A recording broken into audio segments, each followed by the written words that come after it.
Ramayapatnam port ద్వారా వేలాది ఉద్యోగ అవకాశాలు కల్పించే ప్రభుత్వ ప్రయత్నాలను అడ్డుకునేందుకు వైసీపీ విష ప్రచారం చేస్తుందని Andhra Pradesh maritime board chairman Damacharla Satya తీవ్ర స్థాయిలో విమర్శించారు.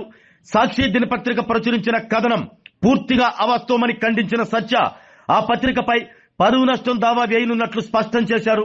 ఒంగోలులో నిర్వహించిన మీడియా సమావేశంలో Andhra Pradesh maritime board chairman Damacharla సత్య వైసీపీపై తీవ్ర స్థాయిలో విమర్శలు గుప్పించారు. రామాయపట్నం పోర్టు ద్వారా దాదాపు 25,000 మందికి ఉద్యోగ అవకాశాలు కల్పించే దిశగా ప్రభుత్వం వేగంగా అడుగులు వేస్తుంటే రాష్ట్ర యువతకు ఉద్యోగాలు రాకూడదు అన్న దురుద్దేశంతో గొడ్డల పార్టీ విష ప్రచారం చేస్తుంది అంటూ మండిపడ్డారు. గుజరాత్ తర్వాత అత్యధిక సముద్ర తీర ప్రాంతం కలిగిన ఆంధ్రప్రదేశ్ ను పోర్టుల హబ్ గా తీర్చిదిద్దేందుకు ముఖ్యమంత్రి చంద్రబాబు నాయుడు కృషి చేస్తున్నారని, వేలాది ఉద్యోగాలు భారీ పెట్టుబడులు రాష్ట్రానికి వస్తుండటాన్ని చూసి వైసీపీ జీర్ణించుకోలేక ప్రజలను తప్పుదోవ పట్టించే ప్రయత్నం చేస్తుందంటూ దామచర్ల సత్య ఆరోపించారు. గత 5 ఏళ్ల వైకాపా పాలనలో రాష్ట్రాన్ని లక్షల కోట్ల అప్పుల్లో ముంచేస్తే ఇప్పుడు అభివృద్ధిపై మాట్లాడటం హాస్యాస్పదమని ఎద్దేవా చేశారు. సమర్థవంతమైన పాలనతో రాష్ట్రాన్ని తిరిగి అభివృద్ధి బాటలో నడిపిస్తున్న కూటమి ప్రభుత్వంపై నిరాధార ఆరోపణలు చేయటం వైసీపీ నైజము అంటూ విమర్శించారు. రామాయపట్నం పోర్టుపై సాక్షి దినపత్రిక ప్రచురించిన కథనం పూర్తిగా అవాస్తవమని దామచర్ల సత్య ఖండించారు. ప్రజలను తప్పుదావ పట్టించేలా తప్పుడు ప్రచారం చేసినందుకు సాక్షి దినపత్రికపై పరువు నష్టం దావా వేయటానికి కూడా వెనకాడబోము అంటూ హెచ్చరించారు. నీతికి నిజాయితీకి దామచర్ల కుటుంబం ఎప్పుడూ కట్టుబడి ఉంటుందని, ఉన్న దాంట్లో ఆనందంగా జీవించే కుటుంబం మాది.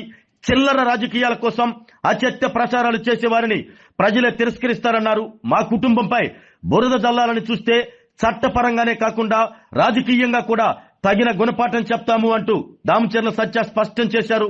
ప్రతిపక్షం ప్రజా ప్రయోజనాల కోసం మంచి సూచనలు చేస్తే స్వాగతిస్తామని, కానీ రాష్ట్ర అభివృద్ధిని అడ్డుకునే కుట్రలు చేస్తే ప్రజలే తగిన బుద్ధి చెప్తారు అంటూ హెచ్చరించారు. గత ఎన్నికల్లో ప్రజలు వైసీపీని 11 స్థానాలకే పరిమితం చేశారని, ఇదే ధోరణి కొనసాగితే వచ్చే ఎన్నికల్లో ఆ 11 స్థానాలు కూడా రావు అంటూ దామచర్ల సత్య వ్యాఖ్యానించారు. అందరికీ నమస్కారం. ఈరోజు ముఖ్యంగా గత కొద్ది రోజులుగా మీరందరూ ఈ వైకాపా గొడ్డల పార్టీ ఏ విధంగా రామాయపట్నం పోర్టు మీద దుష్ప్రచారం చేస్తుందో మీరందరూ చూస్తూ ఉన్నారు.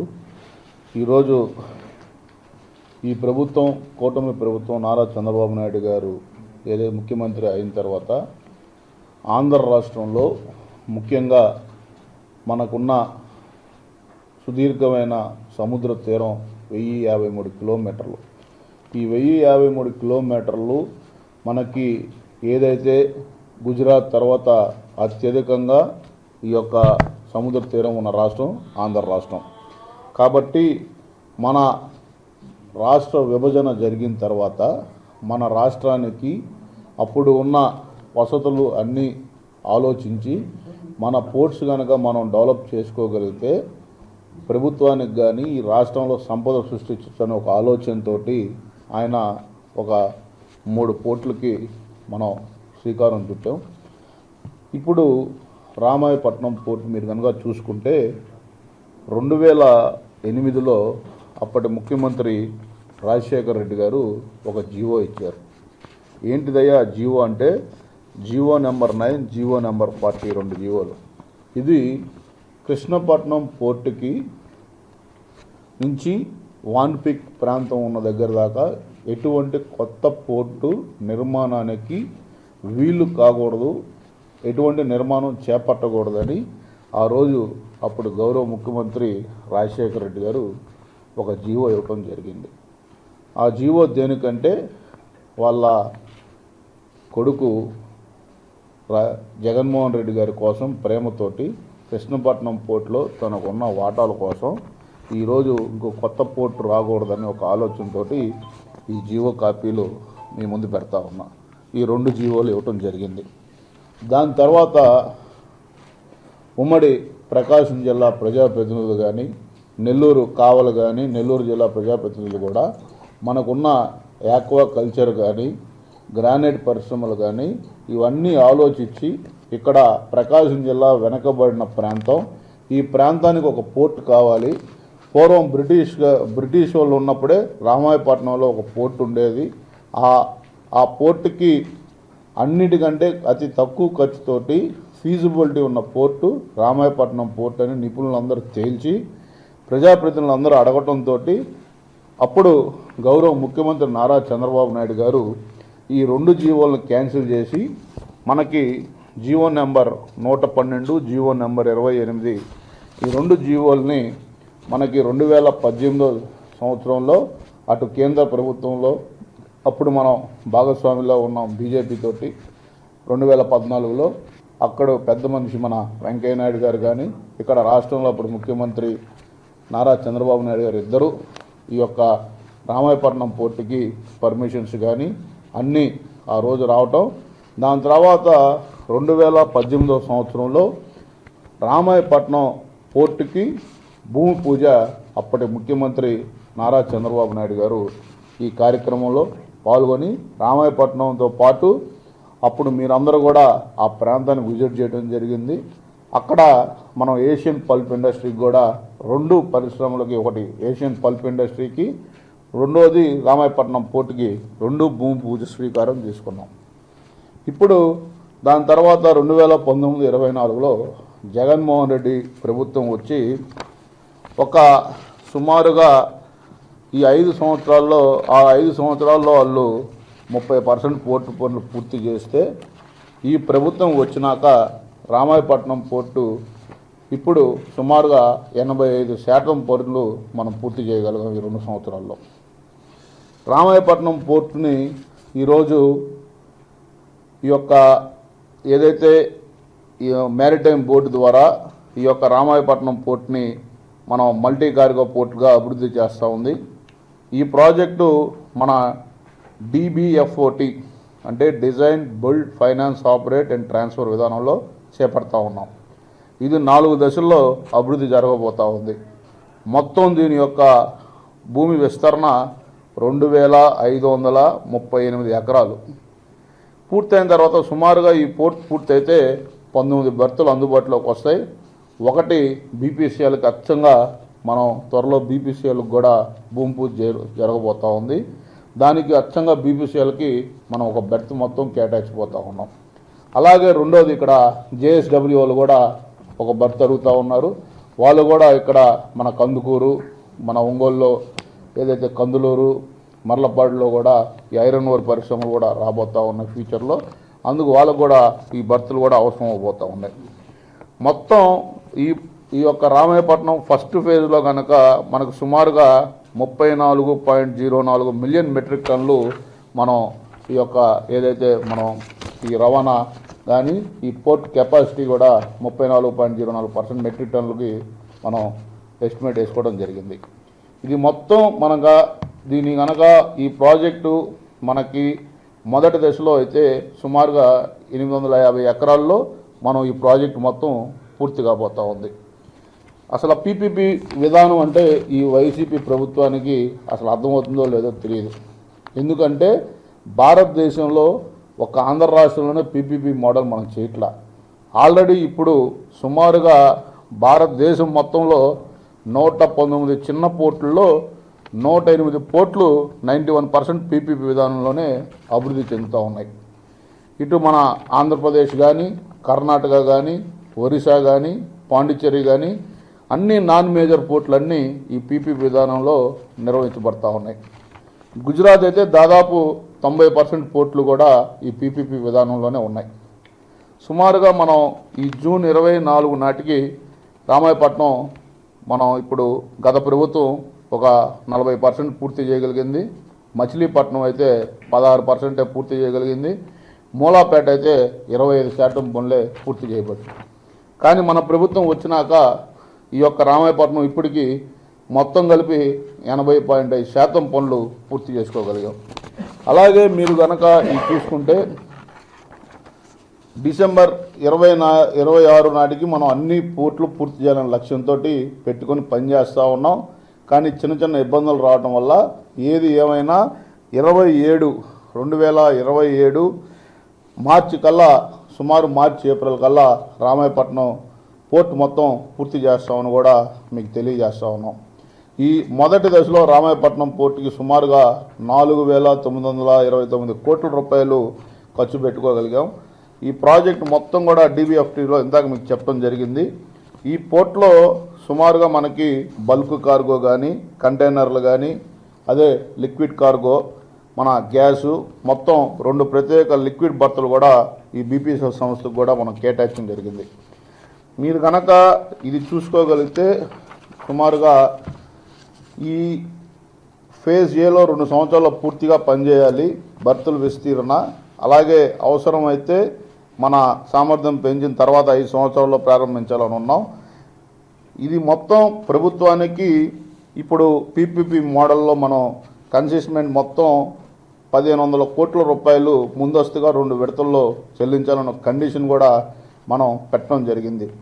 ఈ ప్రభుత్వం నిర్ణయించిన ఆదాయంలో రెవెన్యూ షేర్ ఇవ్వాలని, అలాగే 20వ సంవత్సరం నుంచి ప్రతి 3 సంవత్సరాలకి ప్రభుత్వం వాటా 1% షేర్ చొప్పున పెరుగుతూ ఉంది. గరిష్టంగా 25% వరకు ఇది ఇంప్లిమెంట్ చేయబోతూ ఉన్నాం. ఇప్పుడు మనకి MGR సంవత్సరానికి సుమారుగా 10 కోట్ల నుంచి 150 కోట్ల వరకు ఉంటుంది మన యొక్క కనీస ఆదాయం. అలాగే భూమి లీజు కూడా ఎకరాకి రూపాయి మాత్రమే ఈ ప్రభుత్వం ఇవ్వడం జరిగింది. ఈ ప్రాజెక్టులో మ్యారిటైమ్ బోర్డుకి ఈక్విటీ వాటా వచ్చి 12%, మ్యారిటైమ్ బోర్డు కూడా దీంట్లో 12% షేరు మ్యారిటైమ్ బోర్డుకు ఉంటుంది. అలాగే మనం కనుక ఈ ప్రభుత్వానికి 50-50 PPP మోడల్లో మనం ఏదైతే తీసుకున్నామో మనం ఈ యొక్క 1,500 కోట్ల రూపాయల ప్రీమియం 2 విడతల్లో చెల్లించాలని, అలాగే 50% కండిషన్ ప్రెసిడెంట్ పూర్తయినప్పట్లో, రెండోది 50% కమర్షియల్ ఆపరేషన్ డేట్ సమయంలో ఈ 2 విడతల్లో 1,500 కోట్ల రూపాయలు ఈ కండిషన్ కూడా పెట్టడం జరిగింది. అలాగే బిడ్డల రెవెన్యూ షేర్ శాతాన్ని కూడా కోట్ చేయమని అడగడం జరుగుతూ ఉంది. COD ద్వారా 20 సంవత్సరాల నుంచి ప్రతి 3 సంవత్సరాలకి రెవెన్యూ షేరు 1% చొప్పున పెరుగుతూ ఉంది. సంవత్సరానికి మనకి సుమారుగా 10 కోట్ల నుంచి 150 కోట్ల వరకు ఈ యొక్క ఆదాయం MGR కింద మనకి వస్తూ ఉంది. అలాగే ఈరోజు కనుక ఈ ప్రాజెక్ట్ ప్రయోజనాలు మీరు చూసుకుంటే రామాయపట్నం పోర్టుది ఇందాక నేను చెప్పినట్టు 2,538 ఎకరాల్లో ఈ పోర్టు సుమారుగా 50 సంవత్సరాల్లో 20,000 కోట్ల రూపాయలు పెట్టుబడులు వచ్చే అవకాశం ఉంది. ఇది ఈరోజు మనకి ఈ పోర్టు చూసుకుంటే ఒక ఆంధ్ర రాష్ట్రంలోనే అటు హైవే కానీ, రైల్వే కనెక్టివిటీ కానీ, ఎయిర్పోర్ట్ కనెక్టివిటీకి అందుబాటులో ఉన్న పోర్ట్ ఏదైనా ఉందంటే రామాయపట్నం పోర్టు. ఈ పోర్టు సుమారుగా మనకి ఒక వన్ ఆఫ్ ద బెస్ట్ పోర్టుగా కూడా ఫ్యూచర్లో ఇది డెవలప్ అయిపోతుంది. ఈ యొక్క ప్రకాశం జిల్లాకి ఇది ఒక మంచి పోర్టుగా కూడా రాబోతూ ఉంది. ఇది సుమారుగా మనకి 25,000 మందికి ఒక ఉద్యోగ అవకాశాలు కూడా ఫ్యూచర్లో ఈ పోర్టు ద్వారా మనకి రాబోతూ ఉంది. ఇంత పని మనం ఈ 2 సంవత్సరాల్లో పూర్తి చేస్తే వైకాపా ప్రభుత్వం ఈరోజు వచ్చి కేవలం ఏమీ పనులు జరగట్లేదు, ఈ పోర్టు PPP విధానం ద్వారా ఊరకి ఇస్తున్నాం అని ఒక అపోహలు కలిగిస్తాం అనేది కరెక్ట్ కాదు. ఈ ప్రభుత్వం, కూటమి ప్రభుత్వం, గౌరవ ముఖ్యమంత్రి నారా చంద్రబాబు నాయుడు గారు ఒక మంచి ఆలోచనతోటి మొన్న మా యువ నాయకుడు, రాష్ట్ర విద్యాశాఖ మంత్రివర్యులు మరియు ఇండస్ట్రీస్ మినిస్టర్ అయినటువంటి నారా లోకేష్ గారు కూడా కొరియా పర్యటనకి వెళ్ళినప్పుడు అక్కడున్న షిప్ బిల్డింగ్ ఇండస్ట్రీస్ని వాళ్ళని కూడా ఏదైతే మన రాష్ట్రానికి దుగ్గరాజపట్నం పోర్టులో కానీ, కాకినాడ పోర్టులో దానికి అనుకూలమైనటువంటి వాతావరణం కానీ, ఫెసిలిటీస్ ప్రొవైడ్ చేస్తాం. హుండై లాంటి మంచి కంపెనీలు కూడా ఈరోజు ఆంధ్ర రాష్ట్రం వైపు చూస్తున్నాయంటే ఈ ప్రభుత్వం, కూటమి ప్రభుత్వం పైన ప్రజలు మాకు ఇచ్చిన తీర్పుతోటి గౌరవ ముఖ్యమంత్రి నారా చంద్రబాబు నాయుడు గారి ఆలోచనను, ఆయన ఏ విధంగా కష్టపడుతున్నాడు ఈ రాష్ట్రానికి, ఇవన్నీ ఆకర్షించి పెట్టుబడులు వస్తూ ఉన్నాయి. కాబట్టి ఈ ప్రభుత్వం పైన ఈ గొడ్డల పార్టీ దుష్ప్రచారాన్ని తిప్పికొట్టాలని, అలాగే అన్ని అవాస్తవాలు చెప్తూ ఉన్నారు. ఒక్కటంటే ఒకటి, గత ప్రభుత్వంలో వాళ్ళు చేసిన తప్పిదాలని, ఏ విధంగా ఆర్థిక వ్యవస్థను వాళ్ళు దెబ్బతీశారో మీ అందరికీ తెలుసు. 20 లక్షల కోట్ల రూపాయలు ఈరోజు సుమారుగా ఆంధ్ర రాష్ట్ర అప్పుల పాలు చేసి ఈరోజు మళ్ళీ తిరిగి ఆంధ్ర రాష్ట్రాన్ని గాడిలో పెడుతున్న ఏకైక ప్రభుత్వం కూటమి ప్రభుత్వం. ఈరోజు మీరు చూసుకుంటే ఆగిపోయిన పరిశ్రమలు, అటు ఉత్తరాంధ్రలో అనేక కంపెనీలు కానీ గూగుల్ కానీ అన్నీ ఈరోజు మన ఆంధ్ర రాష్ట్రం వైపు చూస్తూ ఉన్నాయి. ఇంకో పక్క రైజింగ్ రాయలసీమ అనే ఒక నినాదంతో మనకి రాయల్ ఎన్ఫీల్డ్ కానీ, అలాగే శ్రీ సిటీలో హోండా వాళ్ళు కానీ, మొన్న మీరు చూసుకుంటే మన కడపలో దాల్మియా సిమెంట్ వాళ్ళు కూడా అనేక పరిశ్రమలు ఈరోజు ఆంధ్ర రాష్ట్రం వైపు వస్తూ ఉన్నాయి.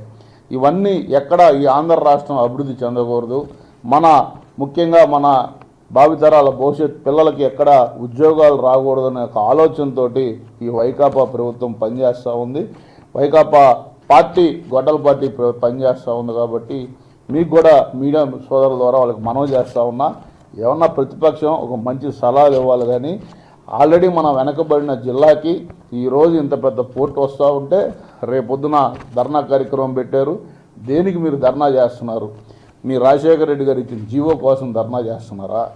లేకపోతే ఈ పోర్టు 3 నెలల్లో పూర్తవుతుందని ఎక్కడ ఈ ప్రభుత్వానికి మంచి పేరు వస్తుందని ఒక ఆలోచనతో ధర్నా చేస్తున్నారా? వాళ్ళకి చెప్పాలని కూడా మరొకసారి మీ ద్వారా నేను వాళ్ళకి తెలియజేస్తా ఉన్నా. ఇంకొకటి, నిన్న సాక్షి పేపర్లో ఒక ఆర్టికల్ ఒకటి రాయడం జరిగింది. ఏంటిదంటే అది నెక్సస్ లాజిస్టిక్ పార్క్కి భూ కేటాయింపు ప్రభుత్వం.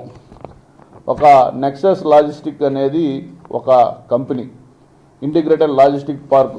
మన ముఖ్యమంత్రి గారు ఈరోజు లాజిస్టిక్ హబ్ ఆంధ్రప్రదేశ్ని చేయాలని ఒక ఆలోచనతో అన్ని లాజిస్టిక్స్ ఈరోజు మనకి దానికి యొక్క లాజిస్టిక్ పాలసీ కూడా ఈ ప్రభుత్వం తీసుకొని వచ్చింది ముందుకి.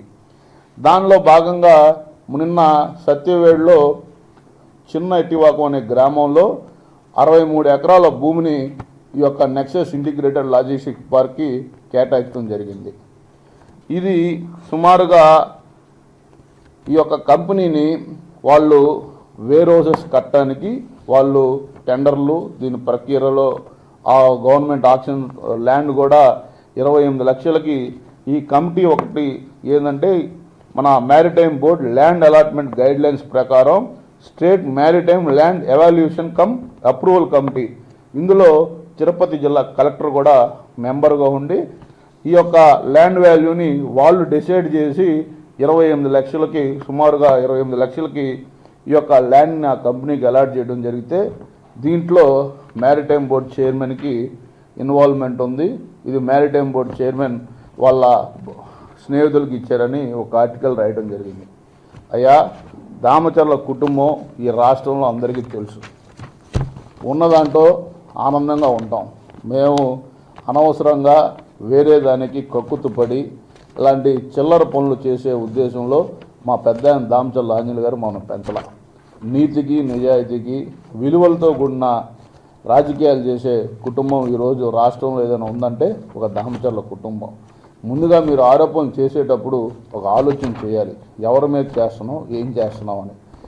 ఆ పేపర్ ఏది పడితే అది రాయటం అనేది కూడా చాలా బాధాకరం. కానీ నేనైతే ఆ పేపర్ మీద డిఫర్మేషన్ సూట్ కూడా అయిపోతూ ఉన్నాం. ఎందుకంటే అవాస్తవాలు పదే పదే చెప్పి ప్రజలని మోసం చేయడం అది చాలా తప్పు. ఎందుకంటే ఏ తప్పు చేయలేనప్పుడు మేము ధైర్యంగా ఎదుర్కొంటాం. మేము క్రమశిక్షణతోటి మా నాయకుడు నారా చంద్రబాబు నాయుడు గారు మా భాష నుంచి మా ఒక్క నడక దాకా అన్నీ ఒక క్రమశిక్షణ గల పార్టీ తెలుగుదేశం పార్టీలో మేము ఉన్నాం. ఈరోజు మా పార్టీలో మేము భాష తిట్టలేక కాదు, కానీ ఆ పేపర్ను చూస్తే జాలేస్తుంది. 11 సీట్లకు పడిపోయే గత ఎన్నికల్లో రేపు భవిష్యత్తులో కూడా 5 సీట్లకు మాత్రమే ఆ పార్టీ పడిపోబోతుందని కూడా మరొకసారి మీ అందరికీ తెలియజేస్తా ఉన్నా. ఇంకొకసారి ఇలాంటి వార్తలు రాస్తే మంచిది కాదని కూడా వాళ్ళకి హితవు పలుకుతా ఉన్నా. ఎందుకంటే ఈరోజు ఆంధ్ర రాష్ట్రం అది ఎక్కడో మారుమూల అడవుల్లోకి రాదు ఇచ్చింది. మనం శ్రీ సిటీ రేపు పరిశ్రమలు సుమారుగా 300 కంపెనీలు ఉన్న దగ్గర 68 ఎకరాల ల్యాండ్ అది మనం ఇచ్చి ఈరోజు లాజిస్టిక్ హబ్గా ఒక మంచి వేర్ హౌసెస్ అక్కడ రావడం వల్ల పరిశ్రమలకు కూడా ఉపయోగపడుతున్న ఒక ఆలోచనతో మనం ఈరోజు ఈ కంపెనీకి ఇవ్వడం జరిగింది. ఇది రేపు మనకి ఈ ప్రభుత్వం చాలా స్పష్టంగా ఏదైతే ఉన్న గవర్నమెంట్ పాలసీలు కానీ దీనిపైన అన్ని విధాలుగా ఆలోచించి జీవో ఇవ్వటం జరిగింది. కాబట్టి వాస్తవాలు తెలుసుకొని ఆ పత్రిక కనుక ప్రచురిస్తే బాగుంటుందని కూడా మరొకసారి తెలియజేసుకుంటూ ఈరోజు సుమారుగా రేపు ఈ యొక్క మార్చి నెలాఖరికల్లా సుమారుగా మన ఈ కూటమి ప్రభుత్వం ఇటు రామాయపట్నం పోర్టు కానీ మన బందర్ పోర్టు కానీ అలాగే మూలాపేట పోర్టు కానీ ఈ 3 వచ్చే సంవత్సరం ఏప్రిల్ కల్లా ఈ 4 పోర్టులు కూడా పూర్తి చేసి ప్రజలకి అనేక మందికి ఈ యొక్క ఉద్యోగ అవకాశాలు కానీ పరిశ్రమలు కూడా చాలా భారీ ఎత్తున ఈ 4 పోర్టులు రాబోతున్నాయని కూడా తెలియజేసుకుంటూ ఈ యొక్క 2 సంవత్సరాల మ్యారిటైమ్లో కూడా అనేక అభివృద్ధి కార్యక్రమాలు అనేక సమస్యలకు కూడా మనం పరిష్కారం తీసుకొని రావడం జరిగింది. ఈరోజు ఆంధ్ర రాష్ట్రంలో మీరు చూసుకుంటే 2 సెక్టార్లు, ఒకటి గ్రీన్ ఎనర్జీ, 2 మ్యారిటైమ్. అటు పక్కన పవర్లో గ్రీన్ రెవల్యూషన్ కానీ గ్రీన్ ఎనర్జీ ద్వారా అనేక పరిశ్రమలు మనకి ఈరోజు వస్తూ ఉన్నాయి. మ్యారిటైమ్ ద్వారా కూడా ఈరోజు భారతదేశంలో మన ఆంధ్ర రాష్ట్రంలో కూడా సుమారుగా 2వ స్థానంలో మ్యారిటైమ్లో మనం రాబోతూ ఉన్నాం. ఈ యొక్క కృషి కానీ మ్యారిటైమ్ బోర్డుని ఇంత డెవలప్ చేసిన గౌరవ ముఖ్యమంత్రి నారా చంద్రబాబు నాయుడు గారికి, మా యువ నాయకుడు నారా లోకేష్ గారికి, అలాగే ఉప ముఖ్యమంత్రి పవన్ కళ్యాణ్ గారికి, ఈ యొక్క నరేంద్ర మోడీ గారు ఏదైతే సాగరమాల ప్రాజెక్ట్ ద్వారా మ్యారిటైమ్కి అనేక నిధులు కూడా ఇవ్వడం జరుగుతూ ఉంది. తప్పకుండా అందరి యొక్క సమిష్టి కృషితోటి ఈ యొక్క బాధ్యతల్ని 2 సంవత్సరాల్లో మంచిగా ఈ బోర్డుని ముందుకు తీసుకెళ్ళాం. కాబట్టి ఫ్యూచర్లో కూడా ఇంకా అనేక అభివృద్ధి కార్యక్రమాలు చేస్తామని కూడా తెలియజేసుకుంటూ సెలవు తీసుకుంటా ఉన్నాం. ఆరోగ్యమే మహాభాగ్యం అంటారు, కానీ ఆరోగ్యాన్ని నమ్మకంగా కాపాడే స్థానం ఎక్కడ? ఇది ఒంగోలులో మీకు దగ్గరగా మన Venkataramana nursing home private limited. Caring your life 54 విశ్వాసంతో ఇది ఒక హాస్పిటల్ కాదు, ఇది ఒక విశ్వాసం. 3 తరాలుగా వేలాది కుటుంబాలను ఆరోగ్యంగా నిలిపిన ఆదరణ. మా నిపుణుల వైద్య బృందం మా దగ్గర అనుభవం కలిగిన బృందంలో అందించే సేవలు neuro surgery, general medicine, diabetes, pulmonologist, general surgery, ophthalmology, urology, orthopaedic, ENT, paediatrics, dental surgery, anaesthesiology, gynaecology, cardiology, emergency మరియు క్రిటికల్ కేర్. ఒంగోలులో ఆరోగ్యానికి ఒక కొత్త శకం ప్రారంభమవుతుంది. వెంకటరమణ ఐ హాస్పిటల్ ప్రారంభించబడింది. కంటి ఆరోగ్యానికి ప్రత్యేక పరిష్కారంగా ప్రభుత్వ ఉద్యోగులు, రిటైర్డ్ ఉద్యోగులు మరియు వారి కుటుంబ సభ్యుల కోసం EHS ద్వారా వైద్యం, క్యాష్లెస్ సేవలు, Medi Assist, Star, GHPL, Aditya Birla, Bajaj Allianz మరియు ఇతర ప్రముఖ హెల్త్ స్కీమ్లు అందుబాటులో ఉన్నాయి. ఆరోగ్యశ్రీ, డాక్టర్ NTR వైద్య సేవా నిధి అందుబాటులో ఉన్నాయి. చిరునామా RTC బస్టాండ్ ఎదురుగా, Kurnool road, Ongole. Phone number 08592282623, cell number 9100679099. Eye hospital number 9866484770. Website www.venkatramanarsinghome.com. Facebook www.facebook.com/pkrnh. Venkataramana nursing home, 3 తరాల విశ్వాసం, నూతనతతో కూడిన సేవ. మేము కేవలం చికిత్స చేయము, మేము శ్రద్ధ వహిస్తాం, పరిరక్షిస్తాం. సేవ చేయడం మాకు ధ్యేయం.